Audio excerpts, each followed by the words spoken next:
Identifier, analyser, planifier, trader. Votre rendez-vous avec IG. Investissez avec les Turbo 24.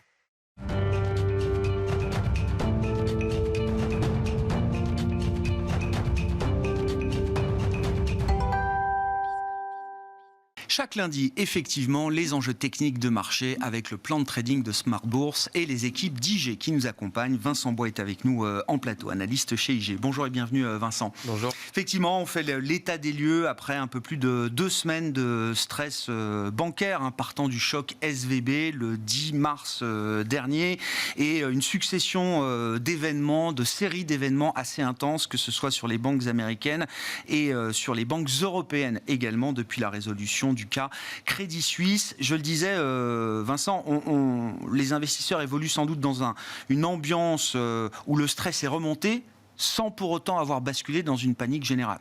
En effet, on a une belle tenue des indices, on le verra d'ailleurs avec le S&P ou S&P 500 qui se maintient toujours malgré la hausse sur l'or, malgré les baisses des banques également. On voit d'ailleurs certains indices aux États-Unis qui sont beaucoup plus volatiles, comme le Russell qui est beaucoup plus volatile, qui monte et qui descend rapidement. Ici, le S&P 500 ou même le Dow Jones ou le Nasdaq se maintiennent. Certaines valeurs sont assez privilégiées, notamment les GAFAM qui sont revenus un peu depuis le début de l'année et d'autant plus depuis le début de cette crise bancaire qui justement permet d'effacer un peu ces risques. En tout cas, on ne les voit pas dans les indices.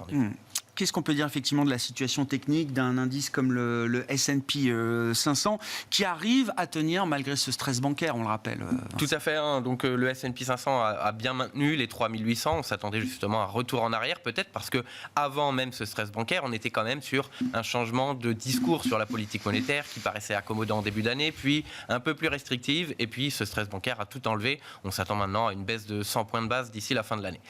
Donc il y avait déjà du stress, et puis finalement ce stress bancaire a permis de se maintenir sur les supports que l'on voit ici, les 3800.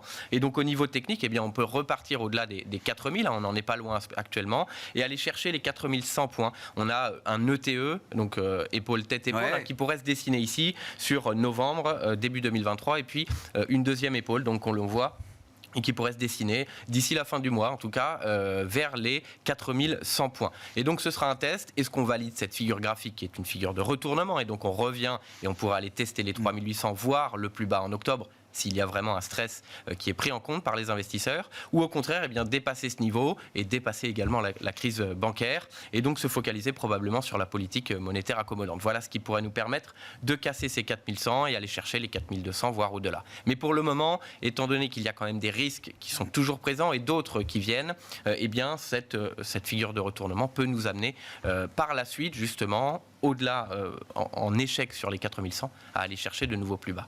Ce qui est intéressant, c'est aussi cette rotation que vous avez évoquée, Vincent, alors qu'on avait depuis le début de l'année, en tout cas sur le mois de janvier jusqu'au mois de février, un marché très cyclique d'une certaine manière, qui mettait en avant le thème cyclique. On a vu depuis un peu plus de 15 jours maintenant, tout de suite un retour vers des valeurs beaucoup plus défensives, ou en tout cas de croissance visible. Et c'était donc le retour du Nasdaq, d'une certaine manière, qu'on observe depuis quelques semaines maintenant. C'est vrai, en effet, on était plutôt parti sur le soft landing, on l'avait encore en tête il y a quelques semaines, ça s'est vite arrêté depuis 15 jours, et donc c'était les sociétés cycliques qui en profitaient, et maintenant ce sont on a vu le S&P qui est tiré par 5 à 7 sociétés qui représentent une grosse partie de l'indice, et l'indice du Nasdaq 100 également, qui tire le marché pour le moment. Mais s'il y a un risque de ralentissement, on est sur des valorisations pour certains qui sont très élevées, et donc un retour en arrière qui est tiré par ces valeurs. Si ces valeurs venaient à corriger justement, ça pourrait être assez brutal. Dans les indicateurs de risque ou d'aversion au risque, on suit évidemment l'or, l'once d'or, le métal précieux, Vincent. Que nous dit l'évolution des prix de l'once d'or, justement, dans cette phase un peu turbulente ? De la même façon, on a vu effectivement qu'il y avait un retour sur l'or depuis la fin de l'année, début d'année. Les banques centrales, notamment, qui se retournaient vers l'or. Et puis, depuis le début de la crise bancaire, c'est un retour haussier. On l'a vu également sur le Bitcoin, d'ailleurs, qui amène à des théories. Et ici, le cours de l'or progresse proche des $2000, pour le moment en échec. Donc il y a deux scénarios, puisque quand on regarde qu'il y a du stress, mars 2020, ou si on revient en arrière, septembre 2008, eh bien le cours de l'or progresse, et s'il y a un réel stress, c'est le cours du dollar qui va prendre le dessus. À court terme, le cours de l'or va probablement retracer avant de reprendre une tendance haussière. Donc si ici on s'attend à un stress important, eh bien les $2000 pourraient être une résistance, un retour en arrière assez court terme du fait de la force du dollar américain, et par la suite justement trouver un point bas et une nouvelle impulsion pour une tendance haussière long terme ou moyen terme. Ce qui se dessine sur le cours de l'or actuellement. Donc même s'il n'y a pas de stress réel, si les tensions se poursuivent, eh bien le cours de l'or pourrait progresser. Donc ça va dépendre aussi du dollar américain et donc de l'évolution un peu de cette pression sur le secteur bancaire. C'est intéressant, hein, effectivement, hein, le dollar qui est quand même un actif clé pour beaucoup d'autres actifs. On a vu un rebond du dollar, hein, dans la phase de stress, et puis ce rebond s'est atténué depuis. Le dollar, d'une certaine manière, si je regarde la parité euro-dollar, est revenu au-delà de 1,07 à ce stade. Effectivement, on a vu le dollar américain qui baisse et qui arrive sur un support aussi. Donc le cours de l'or est lui sur une résistance, le cours du dollar sur un support de moyen terme. Donc eh bien, ça peut être, si effectivement il y a un stress important, le retournement sur ces deux actifs avant la reprise de cette tendance qu'on a depuis le début de l'année. Quand on commence à avoir des interrogations avec un degré d'incertitude important sur la macroéconomie, la conjoncture de court terme, on a tendance à regarder évidemment alors, du côté des matières premières cycliques, industrielles, énergétiques. Que nous dit à ce titre le pétrole, Vincent ? Justement, le pétrole, c'est une autre problématique. C'est moins justement le stress bancaire directement qui va l'impacter, mais plutôt les conséquences de ce stress bancaire et bien la récession. On l'avait oublié, depuis des mois, on était sur le soft landing, voire no landing. Et puis en 10 jours, eh bien, on parle de récession et de ralentissement économique. Donc au-delà de l'impact de cette crise bancaire, il y avait des données économiques qui montraient qu'il y avait au moins un ralentissement économique qui allait se faire sentir en 2023. Et donc cela s'accélère. Et le pétrole qui, lui, normalement est impacté par la conjoncture économique, la reprise en Chine, la reprise des indices de début d'année, n'a pas impacté positivement le pétrole, qui n'a pas forcément baissé, mais qui n'a pas progressé au même titre que les autres marchés. Et ici, eh bien, c'est une chute importante que l'on a vue depuis le début de la crise bancaire. Parce que quoi, 15% environ, hein, c'est ça? À peu près, on est revenu, on le voit ici, hein, on était sur les $76, on est revenu justement sur ces $65, donc un niveau qu'on n'avait pas vu depuis plusieurs mois maintenant. Et on peut baisser d'autant plus, on a les $62 qui est un niveau, au niveau technique, hein, le bas de ce range de support qui est important, qui pourrait être testé. On voit que c'est effectivement les risques de ralentissement économique. Au niveau technique, les 72,50 pour aller chercher les $76.